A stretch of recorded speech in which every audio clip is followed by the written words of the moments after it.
नमस्कार, मैं हूं संदीप चौधरी। 4 जून को नतीजे आएंगे।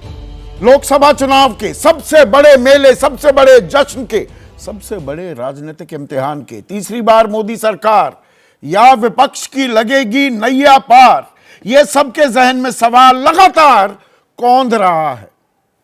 और 19 तारीख से पहले चरण का मतदान भी शुरू होने वाला है, यानी कि 4 दिन बाद। तो जनता की नब्ज हमने टटोलने की कोशिश की है, जनता के मन की था लेने की कोशिश की। जनता जनार्दन तो आप ही हैं, सरकार तो आप ही चुनेंगे। कहां मोहर लगाते हैं, कहां बटन दबाते हैं। और इसीलिए एबीपी न्यूज और सी वोटर ने सर्वे किया है, मेगा ओपिनियन पोल, चुनाव शुरू होने से ठीक पहले। और 543 जो लोकसभा सीटें हैं, उनमें से 179 के जो रुझान है, ये अंतिम नतीजे कतई नहीं है, ना हम ऐसा दावा कर रहे हैं, उनमें बड़ी दिलचस्प तस्वीर अभी तक सामने आ रही है। एनडीए, बीजेपी की अगुवाई वाले एनडीए के खाते में 87 सीटें। इंडिया फिलहाल बढ़त बनाए हुए है। कांग्रेस की अगुवाई वाला इंडिया गठबंधन 102, अन्य के खाते में कोई सीट नहीं। लेकिन इसमें पुट ज्यादा दक्षिण भारत का है, उन इलाकों का है जहां पर जो शतरप हैं, रीजनल पार्टीज जो हैं, वो भी ताल ठोक रही हैं।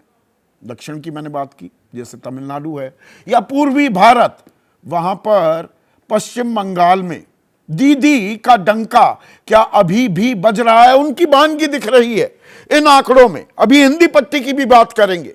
और आज हम शुरुआत करने वाले हैं बिहार से। वो बिहार जो राजनीति को बदलने के लिए जाना जाता है। 70 के दशक में जेपी आंदोलन की शुरुआत हुई, राजनीति बदल गई, राजनीति के ऊंट ने करवट लिया, जबरदस्त करवट। 77 में जनता पार्टी की सरकार बनी, फिर मंडल की गूंज भी हमने सुनाई दी, जिसका असर बाकी हिंदी पट्टी के राज्यों में भी होता दिखा और शतरप उत्पन्न होते दिखाई दिए।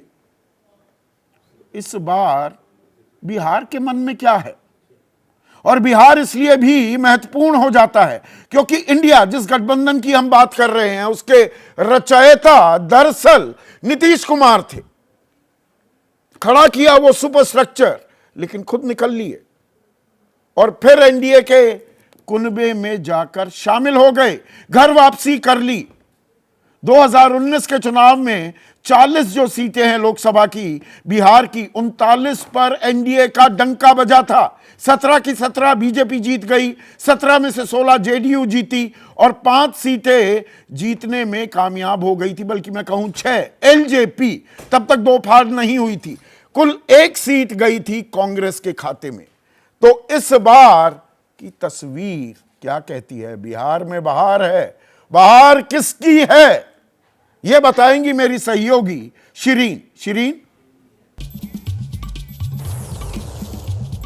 तो फाइनल ओपिनियन पोल 2024 के चुनावों से ठीक पहले, और अब बारी है बिहार की। और मेरे पीछे जो इस वक्त आप देख रहे हैं, बिस्कोमान भवन है, ये पटना की शान कहा जाता है इसे। और यहीं से मैं आपको अब नंबर दिखा देती हूं। सबसे पहले वोट शेयर आप देख लीजिए कि इन 40 सीटों में से वोट शेयर किसको कितना जाता दिख रहा है। 51% एनडीए के खाते में जा सकता है वोट शेयर, 40% इंडिया गठबंधन को मिल सकता है, सर्वे ये कह रहा है, और 9% वोट शेयर अन्य के खाते में जा सकता है इस सर्वे के मुताबिक। तो ये तो वोट शेयर किसे कितना मिल सकता है। अब जरा इनको सीटों में कन्वर्ट हम करेंगे और बताएंगे आपको कि इन 40 सीटों में से जनता का मन किसे कितनी सीट देने का हो रहा है। ये सर्वे यही अनुमान लगाएगा और आपको आप तक ये अनुमान पहुंचाएगा। 40 सीटों का सवाल है, तो देखिए अब नंबर आपके सामने आ गया। 40 में से 33 सीटें एनडीए गठबंधन को मिल सकती हैं और इंडिया गठबंधन को महज 7 सीटों से ही संतोष करना पड़ सकता है। अन्य के खाते में कुछ जाता फिलहाल नहीं दिख रहा। तो ये 40 सीटों की पूरी तस्वीर इस फाइनल ओपिनियन पोल में क्लियर हो गई है कि किस तरीके से जनता,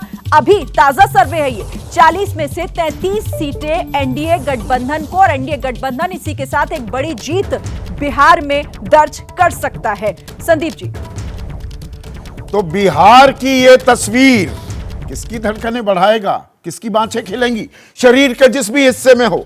क्या एनडीए, नुकसान तो है, 6 सीटों का नुकसान है, लेकिन क्या वो खुद को थोड़ा मुतमईन पा रहा है? और जबरदस्त कोशिश कर रहे हैं तेजस्वी यादव कांग्रेस के साथ गठबंधन करके, वाम खेमा भी साथ में है, भीड़ भी बहुत आ रही है, फॉर्मूले भी नए इजाद हो रहे हैं। अब माई से बढ़कर, मुस्लिम यादव कॉम्बिनेशन से बढ़कर बाप की बात भी कर रहे हैं, रोजगार की गारंटी दे रहे हैं, घोषणा पत्र जारी किया है। रोजगार एक बड़ा मुद्दा है, ये सीएसडीएस के सर्वे में भी सामने आया है। 27% लोग बेरोजगारी को सबसे बड़ी समस्या मान रहे हैं, सबसे बड़ा मुद्दा मान रहे हैं। 23% लोग महंगाई की भी बात कर रहे हैं। लेकिन अभी भी बिहार में 33-7 का आंकड़ा एनडीए के पक्ष में जा रहा है। लेकिन कहानी में एक ट्विस्ट भी है। There is a sting in the tail, अंग्रेजी में जो कहते हैं। और वो स्टिंग इन द टेल क्या है, अब इसे गौर कीजिएगा। 11 सीटें ऐसी हैं जहां जबरदस्त कांटे की टक्कर चल रही है। क्लोज कॉन्टेस्ट है 5 सीटों पर, बल्कि मैं कहूं 6 सीटों पर। आरा, गया, कटिहार, नवादा, सासाराम और अररिया। क्लोज कॉन्टेस्ट के मायने क्या है, बाकी तो तफसील से यशवंत देशमुख हमें बताएंगे। जहां पर हार और जीत का अंतर 3% ही रहने वाला है। और डेड हीट भी है, डेड हीट मतलब ऐसी टक्कर की सबकी सांसें अटकी रहेंगी। 4 जून को जब मतगणना होगी, वोटों की गिनती होगी। ये 5 सीटें हैं, यहां पर हार और जीत का अंतर 1% से भी कम रहने वाला है, या 1% तक रहने वाला है। तो अब ये 11 सीट एक तरफ चली जाएं, दोनों तरफ जा सकती हैं, वो एनडीए की तरफ भी सारी की सारी जा सकती हैं और इंडिया की तरफ भी। तो ये आंकड़ा दरअसल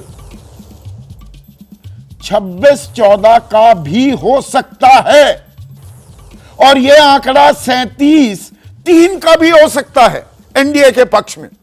जैसे ही घड़ी का काटा दोपहर 2:30 पे आए, बबीता जी का दिल सास बहू साजिश के लिए मचल जाए।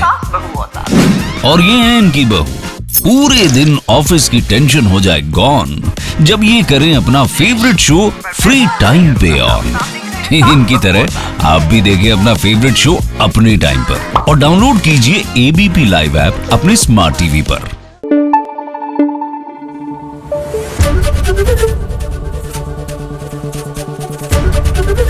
एबीपी न्यूज आपको रखे आगे।